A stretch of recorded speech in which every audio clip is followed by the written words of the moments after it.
நீங்க பேசிட்டு இருங்க, நான் போன் பேசிட்டு வந்துடுறேன். கார்டன், நிறைய முறை போன் பண்ணிருக்க போல. இப்பதான் மிஸ் கால பார்த்தேன். ஆமா மேடம், கொஞ்ச நேரத்துக்கு முன்னாடி சிவாவும் ஆறுமுகமும் கொடைக்கானல் வந்திருந்தாங்க. சிசிடிவி கேமரா ஃபுட்டேஜ வாங்கி செக் பண்ணதுனால நீங்க எங்க கூட பேசிட்டு இருந்த வீடியோவை பாத்துட்டாங்க. இங்க சேது வேலை செய்யற ஹோட்டலுக்கு தேடி போய் அவனை புடிச்சு உனக்கும் ஸ்னேகாக்கும் என்ன சம்மந்தம் கேட்டாங்க. இதுதான் நீ சிந்துவ மலையில இருந்து தள்ளி விட்டியான்னு அவனை அடிச்சு கேட்டாங்க. சேது உங்களை யாருக்கும் தெரியாதுன்னு சொல்லி என்னென்னமோ சொல்லி பார்த்தா அவங்க நம்பவே இல்ல.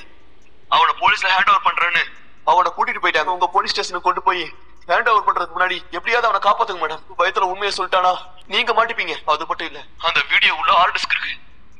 சம்பவம் நடந்த போது நீங்க மலையில இருந்தீங்கன்னா உங்களுக்கு தெரிஞ்சதுன்னா நீங்க தான் சிந்துவை தள்ளி விட்டீங்கன்னா உங்களுக்கு சந்தேகம் வந்துடும். டிஸ்கையா அவங்க கிட்ட இருந்து பறிச்சிருங்க. சரி சரி, நான் பாத்துக்கிறேன். சிவாவும் ஆறுமுகமும் போய் சேதுவை புடிச்சிட்டாங்களே. ஹார்ட் டிஸ்க் வேற அவங்க கிட்ட மாட்டிக்கிச்சே. ஐயோ, ரெண்டையும் சஞ்சய் கிட்ட கொண்டு வந்து கொடுத்துட்டா நம்ம இந்த கேஸ்ல இருந்து தப்பிக்கவே முடியாது.